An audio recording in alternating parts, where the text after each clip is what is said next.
XCR 375 H&H Mag here.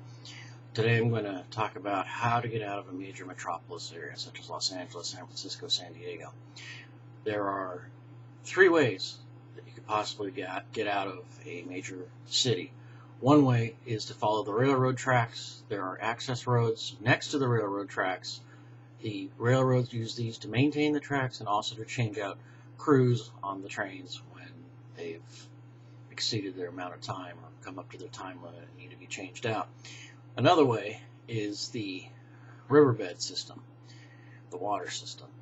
In most major cities, these have been cemented in, concreted in, and they also have access roads to the river system. These are used for maintenance and also for the fire department when people fall in during rainy weather and they need to do swift water rescue. So you can use those two. Those are the easy ones, but also at the same time, a lot of people are going to be using the same idea too. So take that into consideration, into account. And if you're going to be using the river system, make sure you have bolt cutters with you, because you will need to cut padlocks and chains. And I would also strongly suggest that you go onto Google Maps and map it out, since we have the time now to do that, and find out what you're going to have to do, where the choke points are, where it's going to be difficult to cross for either the railroad access roads or the river system. Another option is to use a boat if you're close to a marina. I'm not too familiar with this one, but I'm just throwing it out there because some people have this idea, which may or may not work. You might be able to go offshore 10, 12 miles, but at the same time, you probably are going to have a lot of people thinking the same thing too, which brings into a whole other variables too, such as you're going to have a lot of people out there. How are you going to take care of your water and so forth? There might be pirates out there / marauders that are going to, attack your boat, take your supplies. Then what? It all depends on timing. If you're able to set sail, so they say, and find a new port that's a little bit friendlier, then you might be okay. But like I said, I'm not going to go into great detail on that, but just some factors you may need to consider is other boaters out there. You may need to repel boarders, so just take that into consideration. But back to the land options. Railroad tracks, great. They're well maintained, used a lot by the railroads. The access roads are. Make sure you have lots of gas, because once you hit your certain area, you may need to go on to county, or maybe need to go off-road to get to your bug out location. I would strongly suggest get extra gas cans, not the bright red ones, because those just say, hey, I'm over here, look at me, I have gas. And people will go nuts for gas. Just look at Hurricane Katrina and Hurricane Sandy, the most recent one. Big bright red gas cans on the outside of your vehicle, that's an advertisement to me. And go, oh, he's got gas. Everybody knows what a big red gas can is. So just keep that in mind. The same thing goes for the river system.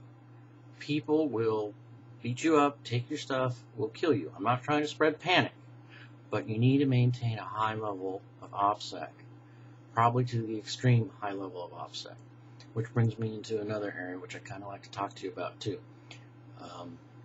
This area is stress. You, your wife, your kids are all going to be under a lot of stress as you're trying to get out of Dodge, as they say. So you need to take that in consideration too, because what they say at front sight is you're half as good as you are under stress. Maybe not even that much.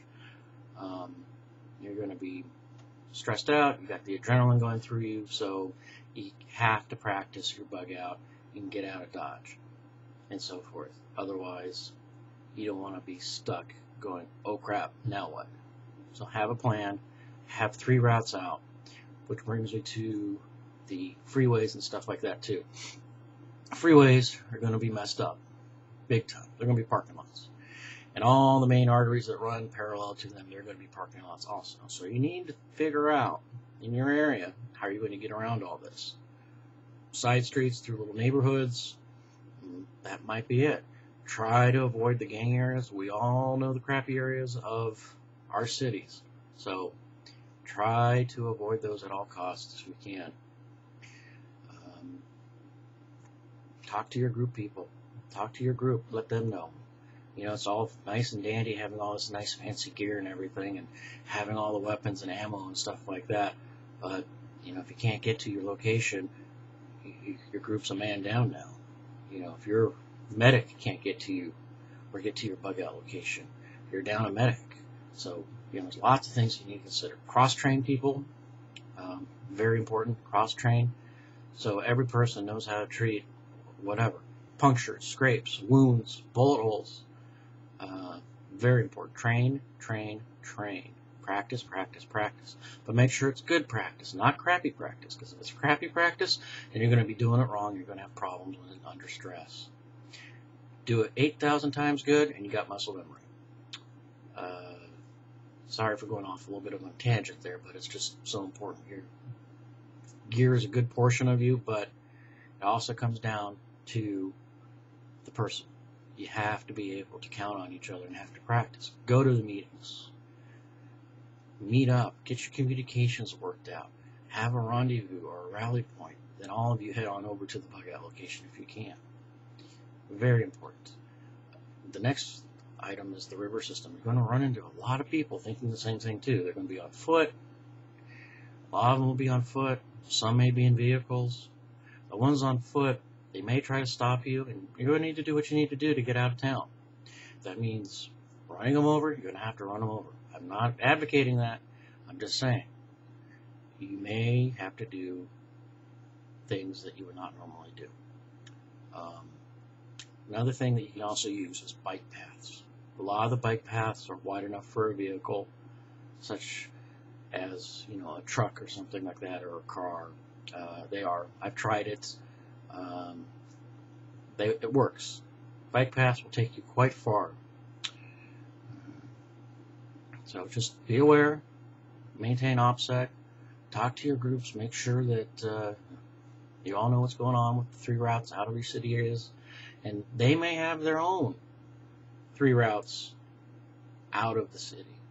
You know, everybody may meet up at George's house, for example, or Ron's house, and go from there.